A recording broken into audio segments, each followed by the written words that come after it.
For 5.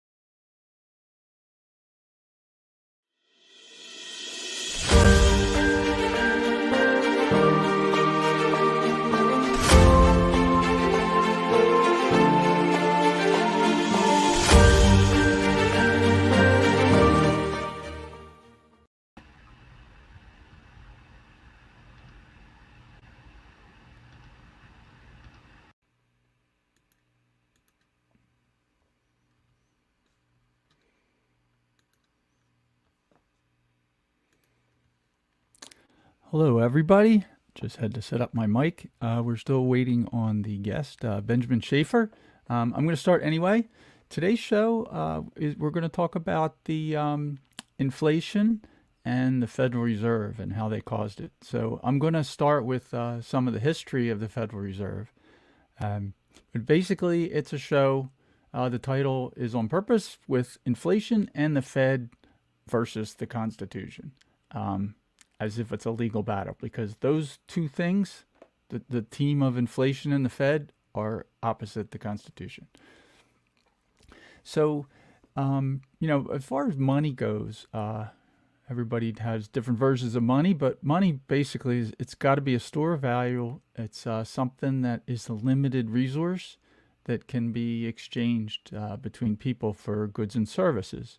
So the early versions of money, money was a barter system. If somebody had some fish and somebody had some wheat, they would exchange fish for wheat. The next step was to use something in between, maybe berries, say. In one Mises example, could use fish to buy berries. Everybody wanted berries. You could use berries to buy wheat. Then they started picking things that were better to barter, like wampum shells and tea leaves and whatever. Eventually worked its way up to silver and gold coin. That turned out to be a great method. It's limited. It's difficult to expand how much it is. Has to mine it. That's hard to do. Just historically, gold, silver, other precious metals, but primarily gold and silver, worked out to be a really good exchange. In North and South America, the first use of coins was silver coins. They were minted in Mexico City from silver mines, and they began to be used in the American colonies. This is before the War for American Independence, and people did start calling them the dollar. They were divided into 8 pieces commonly because one coin was worth more than, say, buying some food for dinner. And the coins were called pieces of 8, so that was an eighth of a coin. A silver coin, if it's reasonably pure silver, you can cut it into 1/8 pieces and it's worth 1/8. I have one here. It's not the one from the 1600s or early 1700s, but anyway, it's a 1 ounce silver coin made in Mexico. Actually, it's a puro plata. It's 0.99% silver. It's worth enough to buy dinner. Having a few of these around for the zombie apocalypse, not a bad idea. They're worth more than the paper money. Anyway, that was the first one used in the United States. Some people began calling them a dollar. There were various forms of paper currency and paper reserve notes, they call them, or receipts from gold. So one of the first banking systems with gold was that people could take their gold, put it in a place that held it, basically a bank, an early version of a bank. They would hold the gold and then issue receipts for the gold. And then people would trade the receipts because they could go to the bank and get receipts. They could go to the bank, take the receipt, and exchange it for gold. That works pretty well. And you can create a business which is securing the gold, which is the money, the basis of the money. And the receipts are paper printed in a way that's reasonably hard to fake, that people could exchange for the gold if they wanted the gold. So that worked pretty well.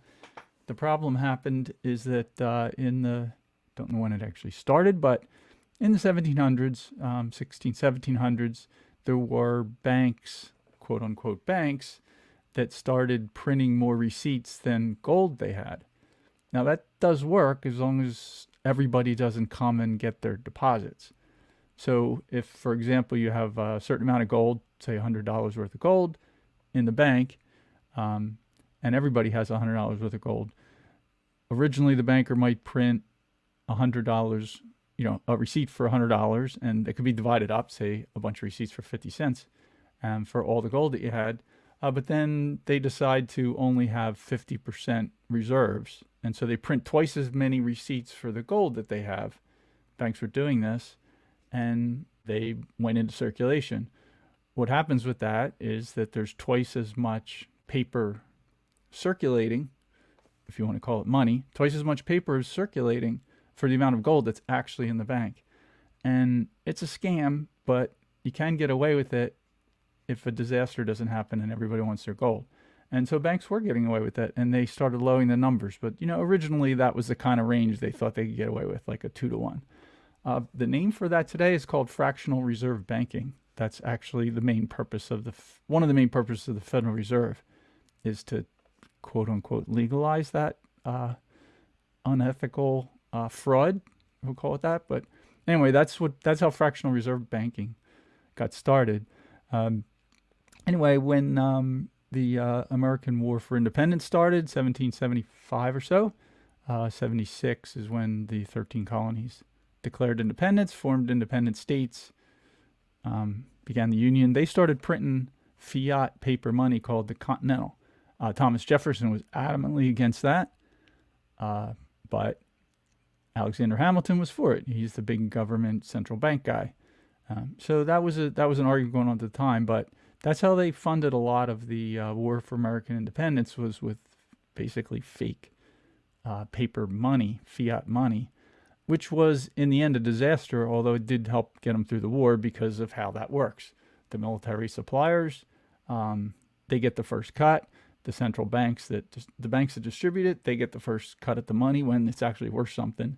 And then over 6 months, a year, 2 years, prices decline because there's more money in circulation than is real. Anyway, there's an old expression from the 1700s called "that ain't worth a continental," or "that isn't worth a continental." They're talking about the continental dollar, which was the first fiat currency in the United States. Anyway, that failed. That was a disaster. You can't do that, as we see today with the U.S. dollar.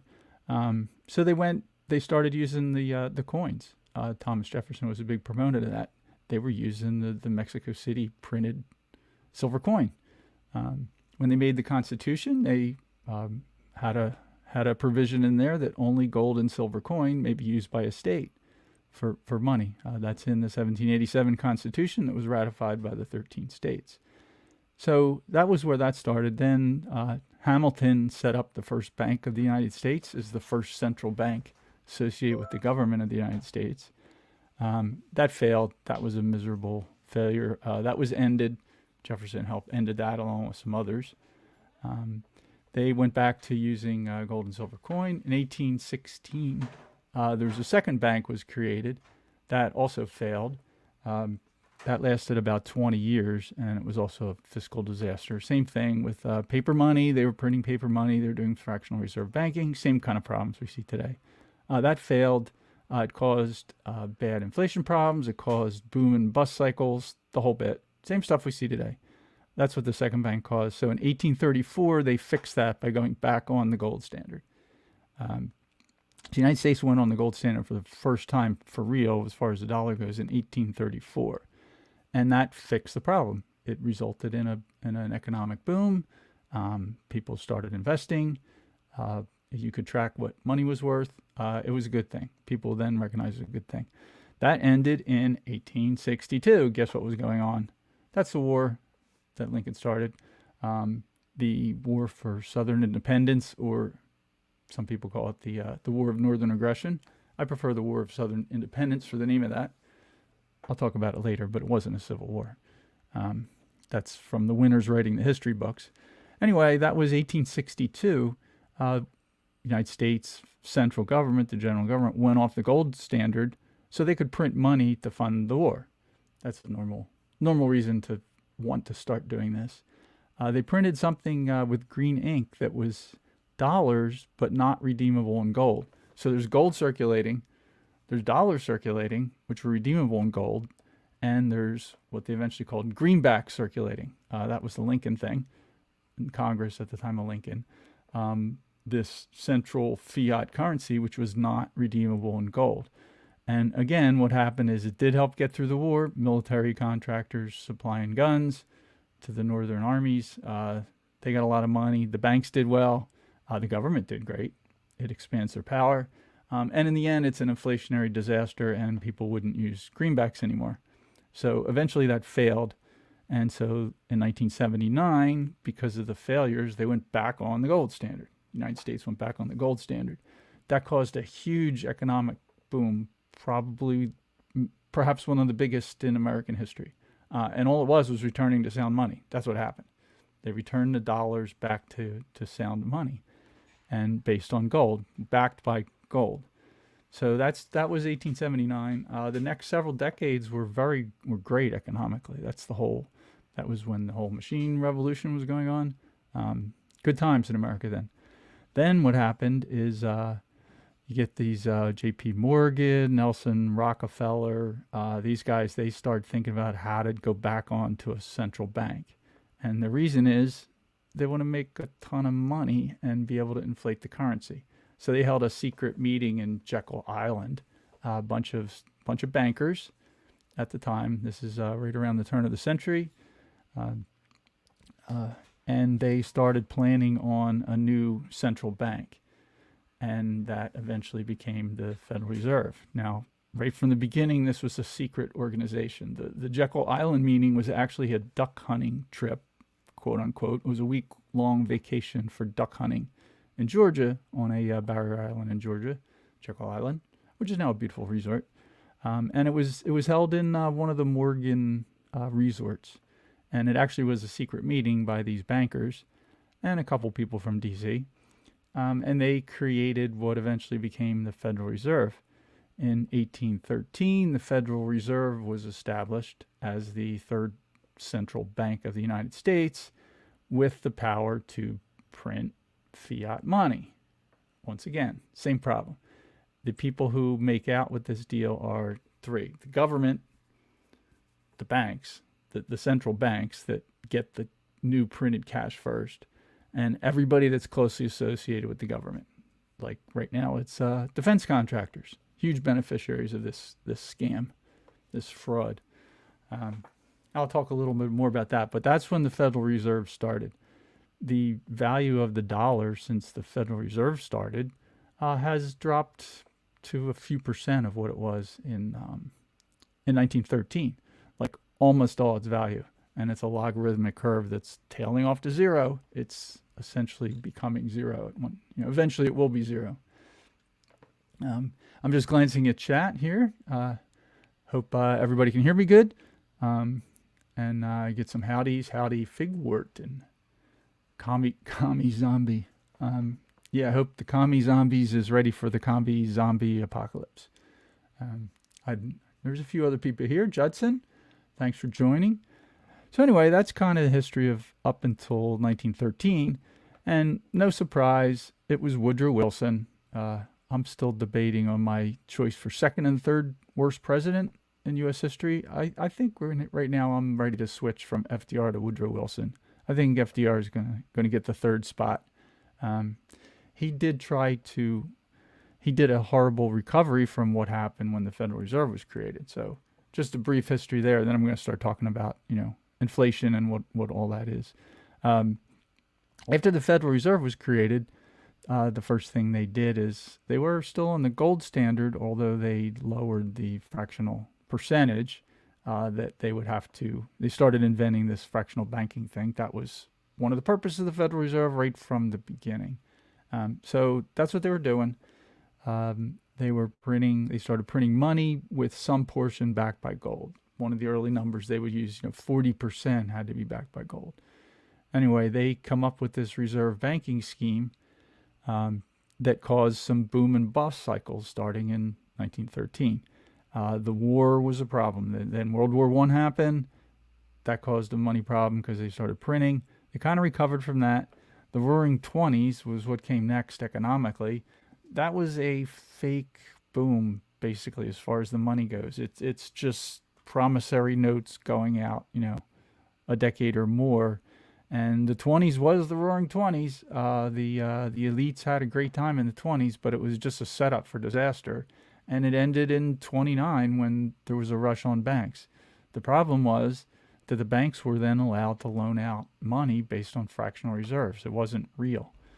So, an easy way to think about this, what they were doing, once you establish fractional reserve, like the story I talk about, the gold banker. So if you have $1, fractional reserve would mean that a bank is allowed to retain a portion of that dollar and loan out more based on what's there. So they can retain, say, if it started out 50% was a common number.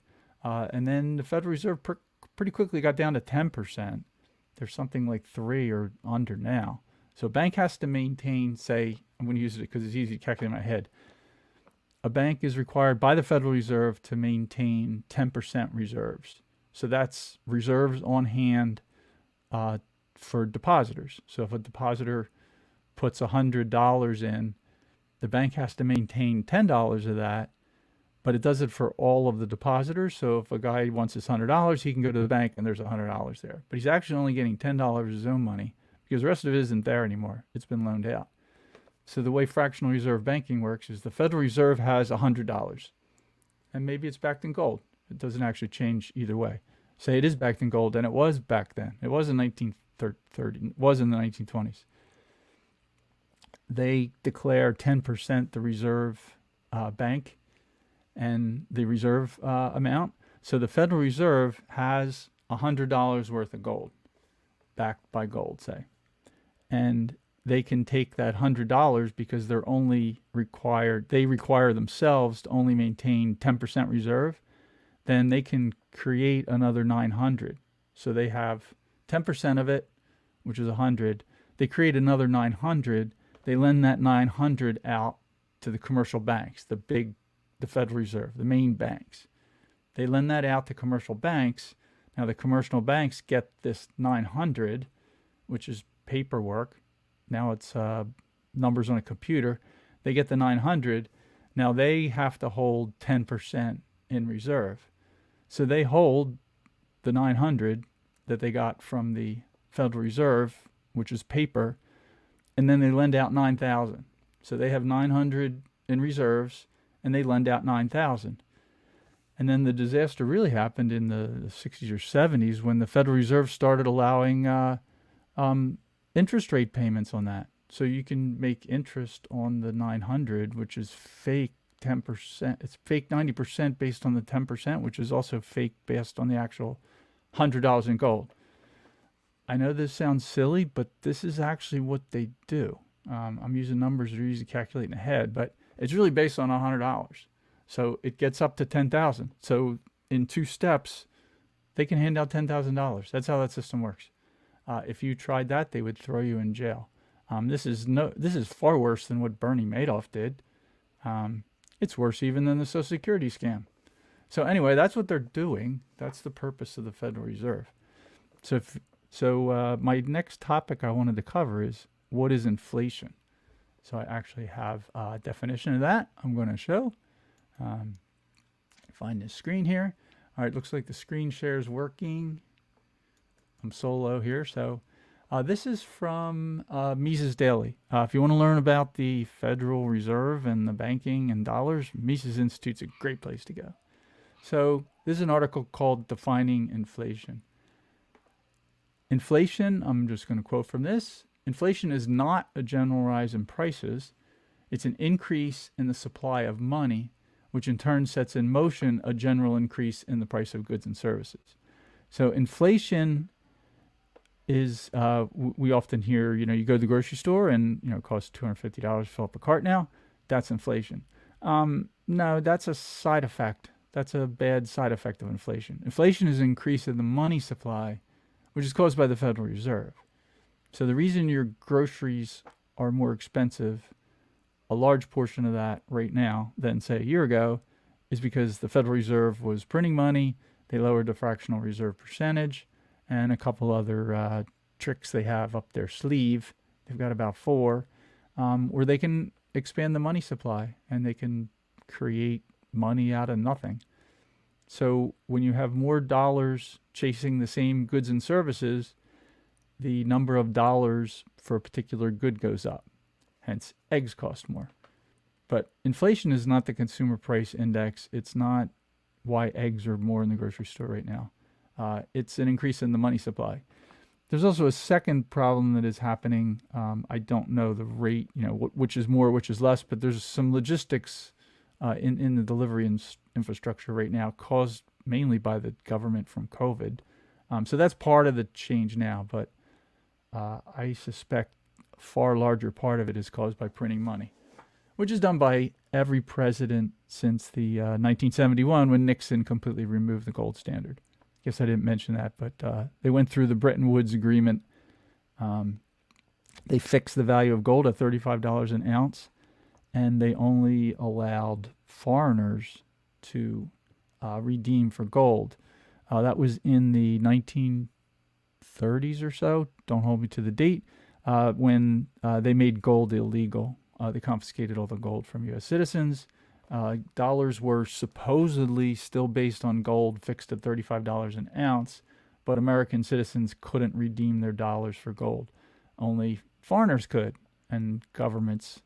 The Federal Reserve established a fixed exchange rate between foreign currencies and the U.S. dollar, and they banned U.S. citizens from redeeming their money in gold. And they allowed foreigners to redeem their dollar in gold, because if they didn't, they would be called out. And what happened is they started printing willy-nilly, various reasons, mostly for wars. In the 60s, it turned into printing. The expression there was guns and butter. Government wanted a ton of money to pay for the Vietnam War, long ongoing war. And they also started huge social programs, moving the United States more to a socialist communist system. So the whole Civil Rights Act, what that led to, and what was going on in the 60s was huge programs, huge socialist programs. So they need to pay for all that. So they decided to print. So they just printed, borrowed from China. That's about when the borrowing from China thing got big. Now to pay for the Ukraine war, we borrow more money from China. But I digress. By we, I mean the U.S. government. I'm not borrowing anything from China. Even though I'm talking to you from a computer made in China, it's not borrowed. I digress again. Sorry about that. So focus on what they were doing. So what happened was foreigners who were able to redeem their dollars in gold looked at the printing and the borrowing that the U.S. government was doing for the guns and butter, 60 socialist programs in the Vietnam War, and they said, this is not going well. The dollar's going to go in the toilet. I'm going to grab my gold now. So they started turning in their dollars and getting the gold, which the Bretton Woods Agreement allowed them to do. When that happened, pretty quickly, within about a decade, the gold reserves, which were still on sort of the gold standard with a 35 per ounce fixed value, the amount of gold held by the United States in a little while got to be under half of what the outstanding dollars held by foreign citizens were. So in other words, the U.S. no longer had even half the gold, or they had about half the gold they needed to pay back everybody, and they saw where it was going. It's an inflation problem. It's caused by inflating the money supply. This definition right here in front of you from Mises. Inflation is an increase in the money supply. That's what causes this problem. There's more dollars in circulation chasing the same goods and services based on the same amount of gold. The gold wasn't changing. The gold in circulation and held wasn't changing enough to matter. And that's bullion, gold coins, jewelry, and the little bit that gets mined every year. It's pretty close to a fixed supply. So they saw that coming. 1971, Nixon just declared, all right, well, we're ending this whole $35 thing. Completely took the U.S. off the gold standard. Now, rather than looking at the problem, which was inflation caused by printing fiat money based on nothing, they took us off the gold standard, took the U.S. off the gold standard. There's the disaster. That caused a huge hook in price increases because they started printing. And now we have, Trump in the COVID last year, he printed more money than any time in U.S. history. Biggest bill ever, right? Trump was bragging about signing the biggest bill ever. It's actually the biggest bill in the history of Earth, is what I've best I can find out. But it's certainly the biggest bill in U.S. history, signed by Trump. It required the Federal Reserve to print trillions of dollars out of thin air. And they do it by their various tricks, including changing the fractional reserve banking number. They're just inventing money. The money doesn't actually mean anything. It's not even a promise for gold anymore. So anyway, that's what happened in 71, which really took off then. So since then, the dollar has dropped precipitously in value.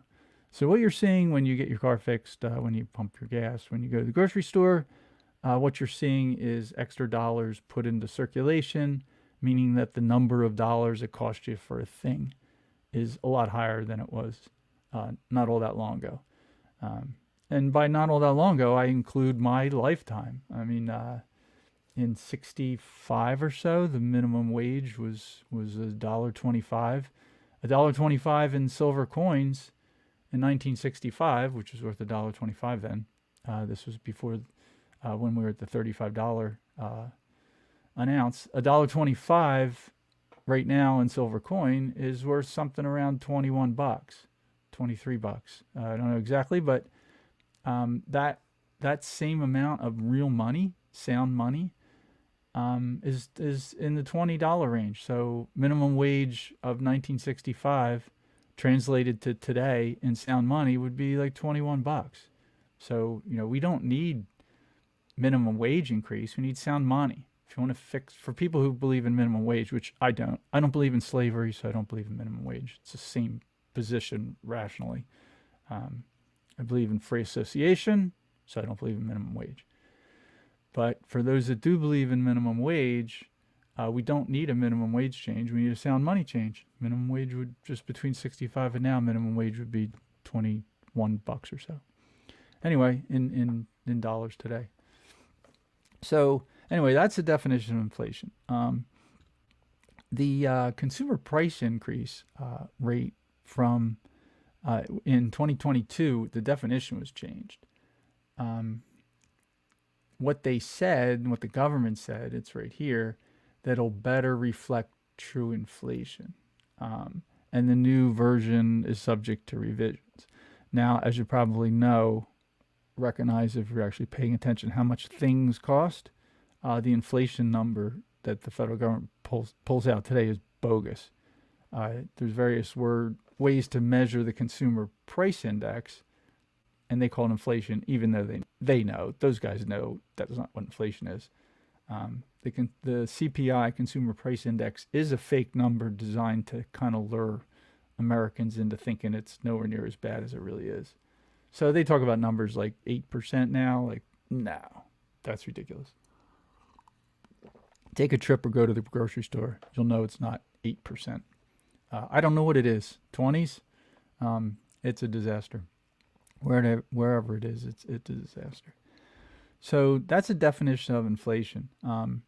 So the Federal Reserve, I was going to kind of cover what the Federal Reserve actually is for, according to the Federal Reserve, which is always a funny source to look at. So what does the Federal Reserve think the purpose of the Federal Reserve is? What they say, the Federal Reserve, often referred to as simply the Fed. It's a central bank of the United States created by Congress to provide the nation with a safer, more flexible, that's an interesting word, and more stable monetary and financial system. And as I said, it was created on December 23rd, 1913. President Woodrow Wilson, worst president, number 2, signed the Federal Reserve Act into law. December 23rd, this was a Christmas present.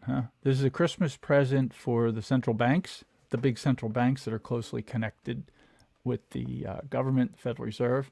The completely secret, still is secret, Federal Reserve operation started by a bunch of people in a secret duck hunting meeting, a bunch of bankers, to benefit the government, the big banks, the big central banks, and the people that are closely associated with government, military contractors, for example. Um, just as a side, the Dow, S&P 500, Dow is down a lot. Like we had some real good bull years in the stock market. That's all fake too, of course. It's a game. It's a fraud game. But just as an aside, that comes because Wall Street is one of the beneficiaries of this scam, this Federal Reserve scam. The same as the central banks get the money, what happens is Wall Street gets the money. So the stock market gets the money. If you look at a graph, I don't have one handy, but a graph of the S&P 500 versus the expansion of money by the Federal Reserve, they track nicely. Of course, because it's the same problem. The same way that the Federal Reserve, when the Federal Reserve prints money out of thin air through their 3 or 4 tricks, a lot of that money ends up in the stock market. For the same reason it goes to the central banks, it goes to the government, expands their power, buys votes. And it goes to the stock market. That's a safe place to put it. And it's a reasonable thing to do. I would do it too. It's a game if you want to play the game and keep your money in dollars. Now, there's reasons not to do that, but there's also reasons to do that. I understand both sides of that question. So that's what happens. The stock market basically tracks the printing of the money up until the whole scam collapses. And every once in a while you have a bust. The 2000, the Depression, 1929, that's one of them. There's been several. There's been 2 real big ones in my lifetime. The housing bubble was part of that. And the one that's currently underway this year is a smaller version of it. Maybe I don't think this one's going to be as big as Depression, but it's going on. So the value is dropping caused by the printing of money. So anyway, this is what they claim the Federal Reserve is for. Just look at some of these words they pick here. All right, safer. That's pretty funny. Like what's happened is the dollar is no longer a safe repository of value, of wealth. So the dollar is a disaster since the Federal Reserve was. So no, it's not safer. It's less safe. It's far less safe. It's not safe at all. More flexible. Now this part is true. The dollar is quite flexible right now because there's a file cabinet and a computer sitting in Northern Virginia and in the Federal Reserve building that FDR opened for $3.5 million when they decided to move it to D.C. They just print whatever they want. If Congress passes the biggest bill in history, I signed the biggest bill. I can't do Trump's voice very well. When they do that, they borrow some money from people who aren't born yet, and they print a bunch of fake dollars. Printing is a great word for it because it's counterfeiting. It's a form of counterfeiting that you and I would be in jail or the death penalty for doing. But no, nobody even gets held accountable. Federal Reserve Chairman can get the Nobel Prize in economics for doing something like this. One of the worst economics, probably the worst living prominent economist, just won the Nobel Prize in economics. So you know what those people think. Total Keynesian, he's supports all this crazy money printing, doesn't believe the dollar has any intrinsic value. You can print whatever you want, and that's the best way to run society. That's a Nobel Prize in economics these days. That's crazy. Again, I digress. It's all money topics. I'm just going to check, but no, I still don't see the guest. Our guest for this would have been awesome. I think we're going to have to reschedule. Just for those who haven't seen him before, this would have been his 3rd appearance on Unsafe Space. Is Benjamin Schaefer. He's the general counsel and also marketing services for Goldback. It's a gold-based alternative currency. I've talked about that before. I won't go through it again, and there's a whole show on it from August or so, Rebel Civics. Benjamin is deeply interested in the Constitution. So he's an attorney who managed to get through law school and still he understands the Constitution really well. So I hope to have him on again. Maybe we'll cover this in a shorter fashion. He probably knows more about this history than me. That's actually his whole thing now is sound money. So anyway, I am winging this a little bit on what I know and some notes. So The Federal Reserve, more flexible. I was at. It is more flexible. They're being honest there. In this claim, they've made it so flexible that the value of the dollar is meaningless. It's whatever they type in the computer tomorrow. That's what the dollar's worth. More stable. No, that's just silly. If you look at the thumbnail for this video, it shows the dollar since 1913 going from up here, it's a $100 bill and it's cut with the line, blah, blah, blah, blah, blah. You can tell it's not quite zero yet, but it's pretty close. It's within a few percent of zero from what it was in 1913. So no, it's not more stable. What they've done is destroy the financial system for their own benefit. So the Federal Reserve was created on December 23rd as a present for the government, the central bankers, and those closely associated and in financial gain from the federal government. That's why Woodrow Wilson signed it as the Federal Reserve Act. So anyway, here's the 4 areas. Conducting the nation's monetary policy by influencing money and credit conditions in pursuit of full employment and stable prices. Now, if you look in this little book, which is what the federal government's allowed to do, you'll notice full employment and stable prices isn't part of that. The one thing that the federal government can do to help with stable prices is follow this, where it says no, that only gold and silver coin shall be used in tender of payment of debt. That's still in there. I don't understand why they can ignore that, but that is still in there, never removed or changed. Anyway, full employment is not the job of the general government. Thomas Jefferson would roll over in his grave thinking that's what this led to, and George Washington would bring 1,000 men and cannon to the protest in front of the Federal Reserve building. Like you can't. That ain't those guys' jobs. Supervising and regulating banks and other important financial institutions, student loans, for example, to ensure the safety and soundness of the nation's banking and financial system, and to protect the credit rights of consumers. I don't have to flip through. That ain't in here. This is a scam. It's a legal scam. And also, as a practical matter, they're horrible at it. They did a horrible job of this. But what they did do is protect what they consider important financial institutions. So banks, they're doing well, the big banks, the ones that survive.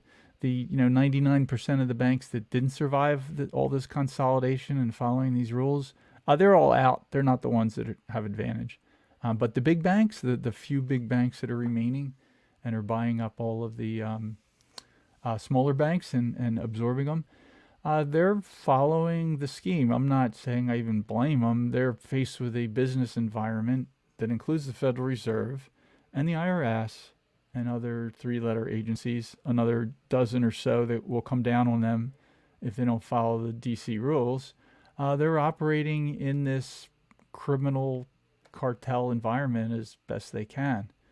And in the end, when a corporation gets the size of the huge banks today, Chase, whatever, when they get that big, regulatory capture is the phase they go into. They're long past the entrepreneurial stage. Regulation is good because it prevents startup. You think you could start a bank today with the IRS and Federal Reserve regulations? And no, you need a team. You need a building filled with software people to write your tools, and you need another building full of finance people to keep track of all the changes in legislation, another building full of accountants to fill out all the forms. Like, no, you can't just start a bank like you could 200 years ago with some money and, safe and good moral principles. That's not enough to start a bank now. All right, that's number 2. The credit rights of consumers. I don't. It's hard to even determine what credit really is in an environment when the dollar has no basis in anything. Maintain the stability of the financial system and containing systemic risk. Now, these are the guys who 10 years into their existence caused the Great Depression. So, no, they're not too good at that. Risk that may arise in financial markets. Now, I think I have to recognize that the primary risk that arises in financial markets is the Federal Reserve.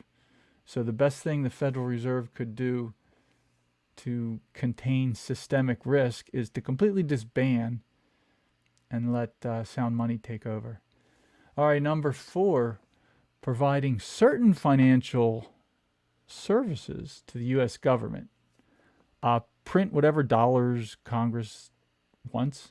If they need another $2 trillion for the war in Ukraine and dole outs to military contractors in all 50 states so that the representative can get reelected from his district by producing jobs, that's one of the certain financial services the Federal Reserve provides to the U.S. government. U.S. financial institutions, I've already discussed what they're doing with the banks. They provide certain financial services to U.S. financial institutions. They certainly do that. And then foreign official institutions, that one's interesting. Sure, Chinese government holds a lot of U.S. debt. Ukraine, we've sent hundreds of billions. What are we up to now? 100 billion to Ukraine in the last year. By we, I don't include myself. I made the mistake of thinking that the federal government is us. It's not. If there's anybody from the federal government watching, it's because either they have a job with the federal government. That's fine, depending on what you're doing. I hope you're not working for the IRS, though. Or maybe Unsafe Space is finally reaching our reach goal, and somebody from the FBI and IRS is watching this show. That's cool. I would be a feather in my cap. I would consider that a mark of success in reach of Unsafe Space. I may have mentioned on the show before, but yeah, one of my goals, if I can get on the Southern Poverty Law Center's extremist list, like, I'd be in with some good company. So yeah, some really bad company, but also some good company. Chrisanne Hall, for example, constitutional attorney who teaches the Constitution. Anyway, I think that's enough on this one. I think I called them out enough. You see what they're doing here. What else do I got here? What is the Federal Reserve? This one I pretty much already covered, but it's an interesting article because it's about a 3-minute read. This is a 3-minute read of functions, 5 functions targeting interest rates. So this is getting down into the details of what they do. One of their most important jobs is setting the federal funds rate. Now, they do consider that the most important job. They dictate, rather than letting a free market determine the interest rate, the Federal Reserve just sits in a secret meeting, by the way, with nobody's allowed to film, nobody's allowed to see what happens, nobody's allowed to see minutes of it. They release a cryptic summary weeks later of a meeting and never actually sure exactly what they did. You can tell when they change the interest rate that banks lend money to each other. This is one of the ways that they control the economy, try to control the economy. It's called the federal funds rate. Has enormous impact on the U.S. economy. Yep, enormous impact. It's all fake. It's all a game. It's part of their scam. But sure, it changes your mortgage rate. It changes your car loan rate. It changes how much money is available to expand your business. As they muck with this, thinking they can actually control things for their stated goals and their underlying goals to benefit themselves and the banks, which they're all tied together. They change how much money, if you have a small business and you need some cash, they'll change how much money is available for you to expand your business and how much it costs for you to borrow it. That's a game they play. Fostering the stability of the financial system. I've talked about this one enough. I hope everybody knows enough to just laugh at that one. It's ludicrous. I don't know how somebody can write this with a straight face, even though it is what the Fed says they're doing. Managing the money supply. That they do. What they do is they expand it. Ever since Nixon took the United States off the gold standard in 1971, the little tiny bit that was left, the $35 Bretton Woods thing, there's never been a balanced federal budget. Like, they don't balance the budget. Every president since has expanded the money supply. They just sign it. With Trump being the biggest one so far, not to say Biden won't be able to beat it in his 4 years? It's possible. He's got Ukraine to help. Trump had Afghanistan, so Biden needed something, I guess. I suppose is a better way to put it. As part of its duties, he said the only moral duty, the only constitutional duty the Fed have is to disband. The amount of money is sent is called the reserve requirement. Now, I've talked about that enough. Sure, this is the better definition. I was just paraphrasing various things, but the Fed establishes a set amount of money that member banks are required to store at the end of each day to prevent a bank run. That's the reserve. So they can manipulate the amount of fake money that a bank is allowed to create by changing this percentage. At one time it was 40. At one time it was 100. Ethically, it's always 100. At one time it was 40. I think it's 3% last time I heard. But it's called the reserve requirement. I'm not sure what it is right now, but it's single-digit percentages. There was a movement to take it down to 0, which is really funny, which means you don't even have to have $100 to come up with 1,000. Okay, there's 12 banks. There's one in Philadelphia. I walk by it all the time when I used to live there. But they're 12 banks. They're primarily in the eastern part of the U.S. They're older. There's some in the Midwest. But they operate and oversee the national electronics payment system that the Treasury relies on. Oh, that's fun. That's a fun job. That's one of the things the Fed, they oversee electronics. Now, you see this central bank digital currency, CBDC. This is a movement so that this is everything. You can't even go to a yard sale without getting involved in this electronics payment that the Fed and the IRS know exactly what you're doing. That's where they're going. Protecting customers. Again, the only thing they could do, the best thing to do to protect customers is to disband.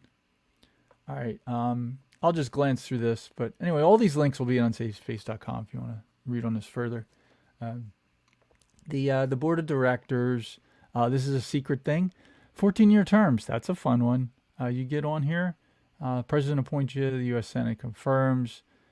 Both the president and the Senate have a lot of incentives to pick somebody who's going to boost the power and wealth of the federal government and to support the big banks because that's their primary lobbyer on this stuff. So, yep, they serve staggered 14-year terms.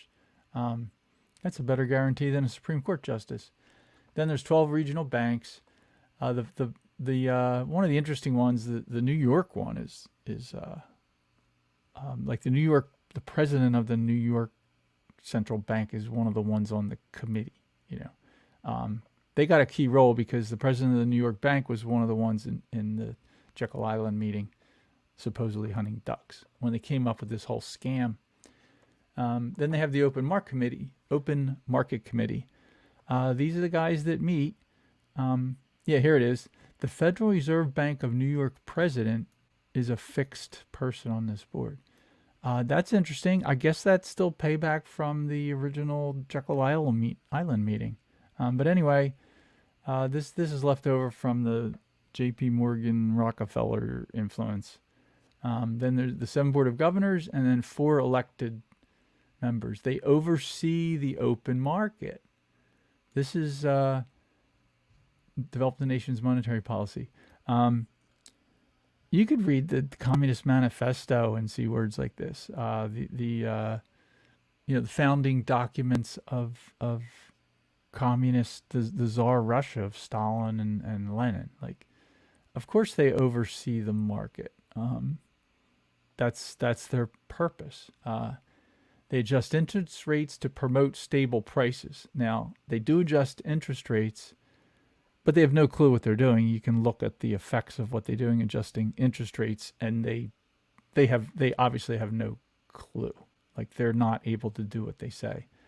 Control inflation. They can cause inflation, and they can not cause inflation. So they could control inflation by disbanding and going back to the gold standard. As far as printing money, buying treasury bills with fake money, they'll print money and buy back treasury bills. That's a cool scam. So the person selling treasury bills to them makes money. The money's all fake. They get the treasury bills back, so they reduce, they eliminate that liability because they do get them back. The people who sold the treasury bills, they make out. The government makes out, and prices go up because it's all fake. It's fake money. And then they advise federal consumer councils, or the councils advise them. Anyway, that's enough of these guys, that part. This is something that I've actually listened to twice. I heard it a little while ago, and I listened to it again this morning. This is a great history documentation. Way more information than I can put out, and done in an excellent way. Again, this is in the Mises Institute. This is called Money, Banking, and the Federal Reserve. It's available in an audio format. It's actually a documentary, and it's on YouTube. But I just listen to it. Watching it from time to time helps. But yeah, check this out: Money, Banking, and the Federal Reserve, and also the PDF. I haven't read the PDF yet, but this is for further research. There's another one here. I've listened to part of this. I'm going to go back and listen to the rest of it. Murray Rothbard is a key guy to understanding the whole scam here. This is a Q&A. This is a speech in a Q&A called The Federal Reserve, History, Theory, and Practice. And for fun, it was hosted by the Mises Institute at Jekyll Island, Georgia. That cracks me up. Very nice. Nice one, Jeff Deist. He's the guy who runs it. That's beautiful. This is one I was going to bring up. Before I do that, before I give this one away, I was thinking of fun ways to kind of end this. I've been going on for almost an hour now. I started 10 minutes later, but anyway, I'm coming up on an hour. I want to kind of close this out. There's a December update for inflation. The Federal Reserve, using all their skills and knowledge and the fact that they're actually predicting what they're going to do, which they're not even good at doing that, they produced a inflation estimate for next year. It gets released in December. So the inflation estimate, I'm not presenting this as well as I wanted to, but the inflation estimate for next year, 2.7%. Now, if you believe that, the problem is that, oops, that was for last year. So that's what I was going to show. This is funny. This really makes me crack up. So this is, let me go up and show where this is from. The Board of Governors of the Federal Reserve System, December 15th, 2021. So this is just about a year ago. So on December 15th, they're projecting GDP, inflation, and all kinds of stuff. They're projecting ahead. Their projection, December 15th, 2021, for 2022, 2.6%. That's interesting. So the first thing I'll note is they got 2 digits of accuracy there, 2.6. Like, it's not 2.5. They're saying 2.6. Now, they do have a whole range, 2.0 to 3.2. So the upper end of what they expected for this year is 3.2, the lower end 2.0. So if you look at December 15th of this year, the prediction of what the Federal Reserve says next year's going to be, here's a data point for you. December 15th last year, they predicted 2.6% for 2022, 2.3% for 2023. Now, do you think inflation is going to go down in 2.3%? And then 2024, 2.1, and in the longer run, 2.0. Now, 2.0 is their goal. That's for whatever reason they pulled out of their ass. The Federal Reserve says that's their target, 2.0. Now, if you look at inflation since the Federal Reserve was created, sometimes it's 10%, sometimes it's 2%, sometimes it's 20%, sometimes 15%. Last year, for a while, it looked like it was like maybe going to be negative. Interest rates were going negative, which is crazy. That's a crazy thing. So, no, these guys have no clue. Or they're lying. Those are the two possibilities. Now, I happen to hold the opinion that they do have a clue and they're lying, because they understand what they're going to do. And a large part of this the majority of this comes from what they actually do. So all this is, it's not a prediction of what's going to happen in the market. It's a prediction of what they're going to do. So this is the guys predicting what they're going to do the next year, and they were off by a factor of 10 or 20. Who knows what the inflation is? It's probably 20% easy. Depends on how you measure it. You can't use the CPI that the government puts out, Consumer Price Index, because that doesn't actually say what it is. So this is pretty funny. This is as amusing as the people who can't predict if it's going to rain tomorrow also claim they know the temperature of the Earth to 2 decimal point accuracy 100 years from now. So yeah, this is the same camp of government folks providing those numbers. So yeah, these are probably the climate scientists are more accurate than the Federal Reserve in their predictions, and the climate scientists aren't the ones that actually get to make the change, like the Federal Reserve. So anyway, this one made me laugh. You can find this at the website. It's at the federal government's website, the Board of Governors of the Federal Reserve System, the Central Bank of the United States, provides the nation with a safe, flexible, and stable monetary and financial system. How can you not laugh? Like the guy who wrote that, he must have been cracking up. How could you not just be laughing out loud trying to type that? Like, ha ha ha, these fools, they're going to read that? That's just silly. I don't get it at all. What did I have up here last? Oh, fiat and gold. This one, I'm not going to get too far into it, but I do want to talk about like what real money is. So real money, this is fixes for broken monetary base. So this is a Mises Wire article. It goes through the laboratory of history, great term. They just talk about how we got here. Here they're talking about greenbacks and Civil War. I had brought that up. Anyway, their end is the only way to fix this, if it's possible, you have to return the U.S. to a sound money system. They talk about they don't, because you can't predict the demand for a gold money base if they did try to convert. And there's a problem here. I want to find this statement. It's a challenge because you don't really know what the effect would be. Right now, the current monetary system is such a disaster that to try to actually change this into a sound money system has a lot of problems because of what's been created. So I don't know if it's possible. This what looks like a very knowledgeable person working for Mises, he's saying it's possible, but it's a tricky thing to do because it's so far gone. It's just so far outside of any kind of anything that's even approaching stable money that to fix it by going back to stable money at the federal level, I don't know. And as a practical matter, it ain't happening anyway, right? This is not going to happen. The economic system, in my humble opinion, the economic system is going to essentially collapse before they would ever do this. I think you have to look at the collapsitarian viewpoint here for whether this can happen or not. I don't think it can until we get a collapse. It would take a disaster larger than Lincoln's disaster with the greenbacks at the Civil War, larger than the continental fiat dollars printed by the Continental Congress before there even was a U.S. dollar, before the gold standard and silver was established.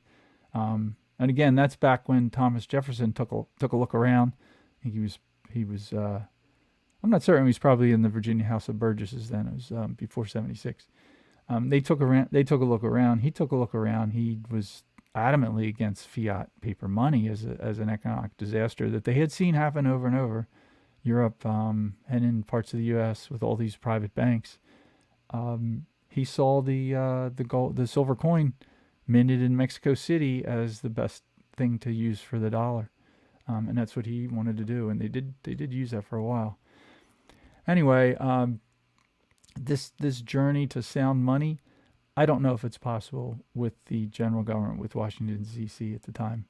There's some articles in the Mises Institute for how to get there, but it could cause a deluge of deposits. There's a lot of possibilities for what would happen if they even tried. And there's no way the current Republican Party or the current Democrat Party would ever want to touch this. The Uniparty loves this scheme. There's no way. If they believe this, then Ron Paul would have been president for 2 terms. Rand Paul would be president right now. We could have had him. But no, he couldn't even come close in a primary. If the Republicans, like they always care about the unborn, the Republican Party in D.C. could care less about the unborn. Otherwise, they wouldn't be borrowing and printing money that the unborn have to pay for. They don't care about the unborn. It's just a political thing.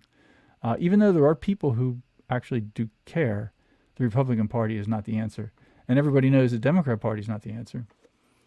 So I don't want to start talking about what we do, but it seems to me we have to give up and divorce D.C. and establish a place with sound money. Anyway, I won't get into that today. I had a bunch of pictures I was going to show and talk about. I'll see if I can pop them up. I was hoping to do it while the guest was speaking, but the history of money in the U.S. is a disaster. And the Federal Reserve is the key to that. So I see no other way of ending that than getting rid of the federal government, the Fed Reserve. So, and the Fed. Let me see if I can stop the share here, and I'm just going to pop up a couple of fun pictures when we get to them. And bear with me for a minute. I'll check chat. Joe Byland says, I've heard colloquially that states go defunct through bankruptcy more than war. Not sure if that's true. I assume by state you mean countries worldwide. It sounds possible. You certainly know the Weimar Republic economic disaster. In the U.S., a couple of the financial disasters are the Continental Dollar, used in the War for American Independence, and then the greenbacks printed by Lincoln, not redeemable in gold, during the War of Northern Aggression or the War for Southern Independence. Look at some of the wars. World War II, most countries that did have a gold standard paused it for the war for the same reason the U.S. did. Same for World War I. They can get away with it if it's a short war. Even, World War II was 4 years. You can kind of get away with it for 4 years if you keep doing it and keep propping things up, and the population is super gung-ho about the war, which propaganda does that too. So with a good enough propaganda campaign, FDR, Harry Truman, Woodrow Wilson, World War I, Adolf Hitler, Joseph Stalin, Lenin, they're all able to prop it up for a couple years until the financial disaster hits. And what we're seeing is the same thing. It's whatever war. The last war was a war on a virus. That's one of the best long-term wars. Like, that's even better than the war on terrorism and the war on poverty. Like, you can't even see a virus. How do you know when you won? That's a war that'll never end. So, yeah, thanks for the comments. Rashi Schreider asked, does debt money always eventually collapse? I think it depends on how the debt is handled. If you have debt that's backed up by gold, then no, you can always just get the gold back. In a real estate debt that's backed up by the property, you can get the property back. It's money. When the U.S. government borrows money, it's not backed up by anything. Their version of borrowing money isn't actually borrowing anything. All they do is they'll print fake paper, T-bills, which they can buy back later with fake paper. And where it goes is on the backs of people who aren't born yet. And it devalues the money in our bank accounts. So for those that are retired, what they're doing when they do this is they're devaluing the dollar in your retirement fund. And the payback is actually on the next generation. So your children, your grandchildren. Theirs are paying that. And the advantage of your grandchildren and the unborn, they don't vote. So they're the best ones. You can borrow money from people that don't vote. So that sort of debt, Rashi, that kind of debt is what happens. Hadi Dave says relationships are wealth. I'm specifically talking about money. Yeah, relationships in the zombie apocalypse. Yeah, one good redneck friend is worth 100 college professors in the zombie apocalypse. So sure, relationships are important. I would agree with that. So let me find some of these pictures. I was just going to run through these. But first I have to find them. Or maybe I'll just end here because I don't want to chat away aimlessly while I find something that I wasn't ready to show. So anyway, everybody, thanks for watching Rebel Civics. Next week, we're going to have a great episode. I'm doing a secession roundtable with a couple people, one from California secession movement, one from New Hampshire secession movement, and then me from Florida, sunny about the Flexit. So hope to see you next week, next Wednesday, noon Eastern on Rebel Civics.